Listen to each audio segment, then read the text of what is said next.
Let me ask you something real quick. When an undefeated 5-division world champion walks away from boxing at the absolute peak of his powers, does that ever actually mean he's done? Because Terence "Bud" Crawford didn't just retire quietly. He didn't fade out. He didn't say, "My body's broken, I'm finished." Instead, he dropped one sentence that shook the entire boxing world. "I'm stepping away." No farewell tour, no final opponent announced, no injury explanation. And that's when people started asking the real question. Is Terence Crawford actually retired? Or is this the smartest business move in modern boxing history? Because if you followed this sport long enough, you already know this story never ends where it begins.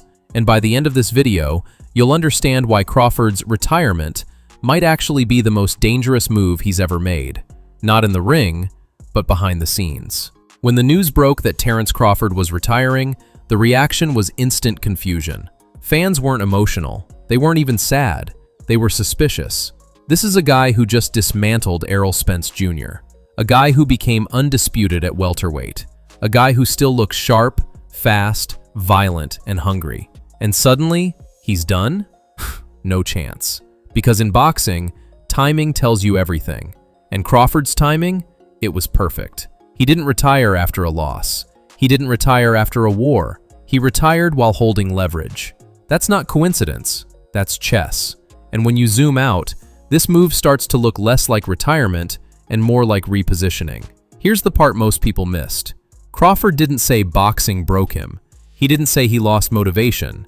What he kept hinting at, without saying it directly, was frustration. Frustration with matchmaking. Frustration with promoters. Frustration with politics controlling legacy. This is a guy who spent years being called the best nobody fought. Years watching belts get passed around while he waited for the phone to ring. Years watching other fighters get paid more for doing less.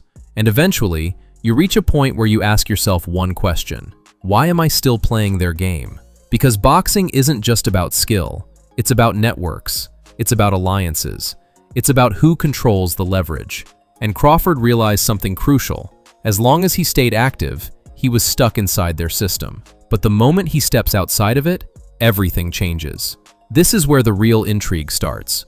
Because boxing history is full of fighters who retired, only to come back richer, louder, and more powerful. Floyd Mayweather did it, multiple times.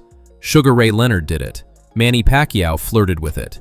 Even Tyson Fury used retirement like a weapon. Why? Because retirement shifts the power dynamic. When you're active, promoters dictate terms. When you're retired, you become a prize. Suddenly the question isn't, who should Crawford fight next? It's, what would it take to bring Crawford back? And that's where the money multiplies. Think about it. As an active fighter, Crawford was chasing opponents. As a retired legend, opponents chase him. Promoters can no longer stall him. Networks can't lowball him. Mandatory challengers disappear. Now it's all optional. Now it's all leverage. And Crawford knows exactly how valuable his name becomes the longer he stays silent. What makes this even smarter is the timing within boxing politics. Right now, the sport is fractured. Different promoters, different platforms, different broadcast deals. Everyone wants exclusive stars. Everyone wants the next mega event. And Crawford? He's one of the last true pound-for-pound kings left. By retiring, he removes himself from contractual pressure and waits for the perfect storm. A Saudi-backed super fight, a crossover event with massive money, a legacy bout that rewrites history. Suddenly, Crawford isn't negotiating from desperation, he's negotiating from absence. And absence creates demand. Now, here's where it gets spicy. Because not long after Crawford announced his retirement, rumors started circulating. Big ones. Jake Paul's name popped up. Saudi money popped up. Netflix popped up. And that's when people realized, oh, this isn't over. Because Crawford never said he'd never fight again. He just said he was stepping away. That language matters. In boxing, words are contracts. Let's be honest for a second. If Crawford was truly done, we would have heard about injuries. We would have heard about family priorities. We would have heard about brain health. Instead, what we got was calm, calculated, strategic. That's not a man closing a chapter, that's a man holding a bookmark. Another thing that gave this away, Crawford didn't vacate his confidence. He didn't talk like a retired fighter. He didn't sound nostalgic. He sounded patient, like someone waiting for the right moment. And if you know Terence Crawford, patience is one of his deadliest weapons. Let's talk legacy for a second.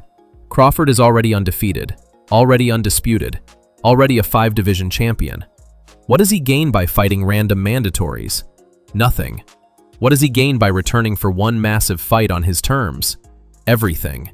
More money, more control, more legacy. One perfectly chosen comeback fight could outweigh 5 regular defenses, and Crawford knows that. This also protects him physically. Boxing mileage matters, training camps matter, damage matters. By stepping away now, Crawford freezes his body in time. No wars, no wear and tear, no unnecessary risk. When he comes back, and that's a when, not an if, he comes back fresh and dangerous. There's also the psychological aspect. By retiring, Crawford disappears, and disappearance messes with people. Opponents don't know if they're preparing for him. Promoters don't know if they'll ever secure him. Fans can't stop talking about him. Silence becomes marketing. Every interview becomes speculation. Every rumor becomes news. And the longer it goes on, the bigger the comeback becomes. We've seen this playbook before. Fighters leave, the sport moves on. Then suddenly, everyone realizes what they're missing. And when that moment hits, the price doubles. That's not theory, that's history. The final piece of this puzzle is control. For the first time in his career, Terence Crawford controls everything. The opponent, the platform, the purse, the timing. No belts forcing his hand. No rankings dictating his future. Just leverage. And leverage is the most powerful thing in boxing. So no, this doesn't feel like retirement. This feels like a pause, a reset, a calculated silence before a very loud return. Because legends don't walk away quietly. They wait until the moment is perfect. And when Terence Crawford comes back, whether it's for a super fight, a crossover spectacle, or a legacy-defining payday, it won't be because boxing needed him. It'll be because boxing paid him. And that might be the real reason he retired in the first place. The more you look at Terence Crawford's retirement, the less it feels like an ending, and the more it feels like a chess move. Because let's be honest, champions don't usually walk away when everything is still lining up perfectly. Crawford didn't retire after a loss.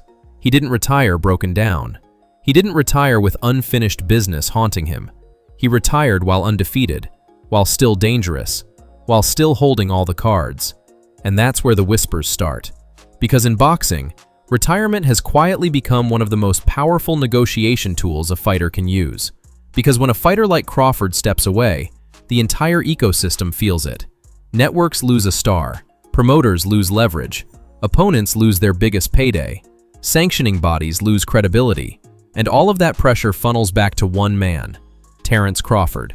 In his recent interview, when asked if retirement felt final, Crawford didn't sound emotional.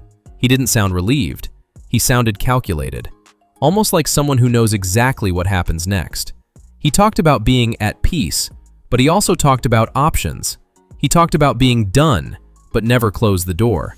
And he talked about boxing politics more than punches. That's not accidental. Here's the uncomfortable truth most fans don't want to admit. Terence Crawford didn't retire because he ran out of challenges. He retired because boxing ran out of urgency. For years, Crawford sat in promotional limbo. Wrong side of networks, wrong side of alliances, wrong side of business interests. He beat everyone they put in front of him, but the fights people wanted kept getting delayed, diluted, or dangled like bait. And when you're undefeated, pound for pound elite, and still being told to wait your turn, that wears thin. In the interview, Crawford didn't directly name names, but you could feel it. He spoke about fights that should have happened sooner. He spoke about negotiations that never felt honest. He spoke about people benefiting from his name without matching his value. That's frustration talking, not fear, not fatigue, frustration. Here's the irony. Terence Crawford retiring might make him more powerful than he's ever been, because now he's not chasing anyone. They're chasing him. If a mega fight needs credibility, they need Crawford. If a division needs legitimacy, they need Crawford. If a promoter wants history, they need Crawford. And when he comes back, because let's be real, this doesn't feel like forever, the numbers change. Suddenly it's not, take this deal or miss out. It's, How much does it take to bring him back? That's leverage. That's control. And that's exactly why this retirement feels less like goodbye and more like a pause button. Let's talk about timing, because this part is important.